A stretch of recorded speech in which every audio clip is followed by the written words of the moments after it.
Myanmar நாட்டிலும் அருகில் அண்டை நாடான தாய்லாந்திலும் நேற்று வலுவான நிலநடுக்கம் உலுக்கியது. மியான்மர் தலைநகரில் மிக கடுமையான பாதிப்பு ஏற்பட்டதாக செய்திகள் கூறுகின்றன.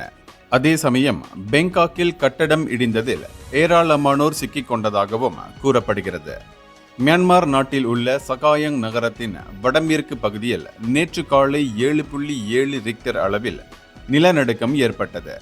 சில நிமிடங்கள் கழித்து அதே இடத்தில் 6.4 ரிக்டர் அளவில் இன்னொரு நிலநடுக்கம் உலுக்கியது.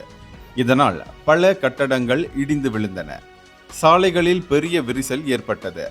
நிலநடுக்கம் மையம் கொண்டிருந்த இடத்தில் அவா எனும் பாலம் ஒன்று இடிந்தது.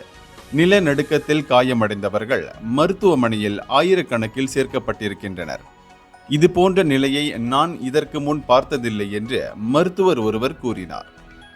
இதனிடையே மரண எண்ணிக்கை அதிகமாக இருக்கும் என்று அதிகாரிகள் தெரிவித்துள்ளனர்.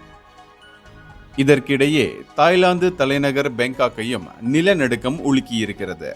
கட்டுமான பணியில் இருந்த 30 மாடிகளை கொண்ட கட்டடம் ஒன்று இடிந்து தரைமட்டமானது. அதில் 43 தொழிலாளர்கள் சிக்கிக் கொண்டதாக போலீசார் தெரிவித்துள்ளனர். சுற்றுலா பயணிகள் அதிகம் கூடும் இடத்தில் நிலநடுக்க பாதிப்பு ஏற்பட்டிருக்கிறது.